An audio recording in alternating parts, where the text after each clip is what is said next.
begun in the childlike games of the Bronte sisters and, of course, their brother, contained elements of Gothic horror.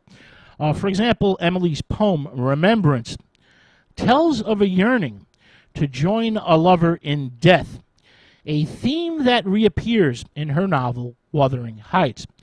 Emily's novel, which is perhaps the most artistically skilled of all the Bronte family writings, is a type of open invitation into the supernatural world, first envisioned in their childhood extravaganzas. The name Wuthering Heights comes from an old Tudor house with thick walls and narrow windows that seems almost alive. This house actually existed deep inside the isolated, bleak Yorkshire moors. This fictional architecture was inherited. This fictional architecture that Emily creates in her novel was inherited by way of Blackwood's magazine and the many haunted house stories and 18th century tales of terror that were found within the pages of the Penny Dreadful magazine. The novel, Wuthering Heights, begins with the arrival of the narrator amid the barbaric desolation of the moors. And because of an unexpected snowstorm, he must sleep in the coffin-like panel bed where Kathy Earnshaw left her diary. What the narrator reads in the diary immediately haunts his dreams. These bad dreams, combined with the banging shutters and the endless cries of Kathy by the rugged master of the house, Heathcliff, all suggest to the reader that Kathy's ghost may have come in the dark and stormy night, come from deep inside the moors to the rattling windows of the house. A sane and faithful housekeeper then tells the narrator the rest of the story, which is told mostly in flashback. So Emily's novel keeps the fictional law of Gothic literature, this law that states that stories of the supernatural should come from a reliable authority or source. The housekeeper is, well, a very sane individual, and she has seen it all. Now, 20 years ago, old Earnshaw brings the ragged Heathcliff back from Liverpool. Now, Heathcliff's origins are unknown. This young boy could be a wharf rat. He could be the offspring of a demon. Or he could be, old Earnshaw's bastard son, illegitimate child. The fact that Heathcliff may be old Earnshaw's bastard son hints at the possible horrors to come, which may include incest. Now, from the very beginning, little Kathy loves little Heathcliff, who is denied all education by Kathy's brother Hindley. Kathy is torn between the coarse orphan and the possibilities of refinement. She's torn between the two and drives poor Heathcliff crazy, alternately encouraging and rejecting him, giving him a massive case of blue balls. Kathy actually exclaims that she is Heathcliff, but she marries the effete Edgar Linton instead. Linton is the scion of a proper family who live in an elegant modern home. So Heathcliff leaves. He splits. He returns several years later to the Yorkshire moors, very, very wealthy. It is not made clear in the novel how Heathcliff got his money. Was it business or theft? We, the reader, just don't know. Heathcliff elopes with Edgar's sister, Isabella, and eventually comes into possession of both the Linton and Earnshaw estates. Heathcliff is present when Kathy gives premature birth to a daughter who is also named Catherine. She dies from complications a few hours later. The second Catherine, when she grows up, marries the sickly son of Heathcliff and Isabella. Now, the novel returns to the present, the point in time where the narrator shows up. This is around 1801 or so. Now, Isabella, Edgar, and young Cathy's husband are all dead. Heathcliff tries to continue his plans for revenge by depriving Hindley's son, Harton, in all the ways that Hindley had deprived him, but soon relents and changes his mind, since Harton's likeness to the Cathy that he loved really startles him. For to Heathcliff, Harton is the ghost of his immortal love come back to life. Heathcliff then makes preparations to mingle with Cathy after his own death.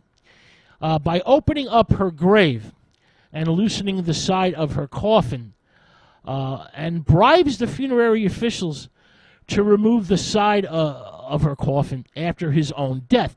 The adjacent side of his coffin will be opened up as well, so that, they will mingle together in death. Their bones will rot and commingle in death. Finally, Heathcliff recreates for himself all the conditions, except childbirth, of course, of Cathy's terminal illness and death. Heathcliff dies in a paneled bed and is scandalously buried beside her in the manner that he wished, so that they could mingle together after death. Now, as the novel concludes, the second Catherine and Harton marry, but the local folks always turn back from the moors, for the spirits of Heathcliff and Cathy do not slumber in the quiet earth, and the ghosts are reunited in death. Charlotte's great novel, Jane Eyre, is, part Gothic romance and part realistic first-person account of the spiritual growth of a plain but intelligent orphan girl, growth from childhood to adulthood. When Jane confesses her sexual passion for a man, it was a bit of a problem for the Victorians, and to make matters worse, this sexual passion continues even after Jane finds out that he's already married. That's a big no-no to the Victorians. The novel features startling Gothic events and, unrealistically good and bad characters. The text also contains frequent references in an often mystical tone to fairy tales, magic, and myth, as well as a sense of biblical purpose and heavenly guidance in Jane's life. Now, after the death of Jane's fostering uncle, she feels browbeaten by his widow, and Jane has premonitions of her uncle's spirit rising up from the grave. Now, a streak of light that flashes across the room makes her think for a moment that her premonition is, not just mere superstition, and she screams and screams. And Jane is quickly locked up in her room for doing so. This is, of course, the first of many presentiments, dreams and visions that are all realistically accounted for, but told in such a way that it makes the spine tingle. She uses Gothic in order to get her story across. Now, many tribulations later, Jane becomes the governess of an accomplished child in a mysterious isolated house. This house is known as Thornfield Hall. Many of the house's windows are dark, and most of the rooms are locked. And Jane, paces the eerie halls night after night. Jane hears laughter, maniacal laughter, coming from an attic room. But she accepts, the master of the house's repeated explanations for this laughter. Jane, as she is about to marry the master of the estate, Mr. Rochester, the Byronic father of the talented illegitimate child in her care, before she's about to marry, she learns that his fierce fluctuations of mood, remember, he's a Byronic man, so he's up and down, comes partly from the ugly fact that he is married to the laughing madwoman that is kept locked up in the attic. Jane doesn't know about any of this until, basically the moment of their wedding. Jane departs from Thornfield Hall, but her subsequent life of normality, virtue, and piety is rather boring and lacks the excitement that only the dark and moody Byronic Rochester can provide. Now, in the novel's ending, Jane decides not to marry her upright suitor, who's a parson, the Reverend St. John Rivers, when she hears her name called out suddenly, called out of nowhere, in the darkness. One night she hears her voice in the darkness. She pursues this disembodied voice and then recognizes it as, Rochester, who is, speaking her name in pain and woe. Jane then finds out that he indeed did call out her name many miles away at that exact same moment. A fire has destroyed the house, has destroyed its butler, has destroyed the lunatic wife, who set the fire in, pain and desperation over Rochester's love for the absent governess Jane. So now, the orphan can marry the master, who has been blinded in the attempt to save his mad wife.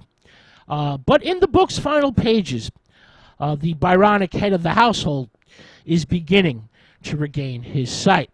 Now, in Charlotte's final novel, Villette, which is published in 1854, the action, which is a systematic series of plots and counterplots, takes place at a rather mysterious and isolated girls' school in Brussels.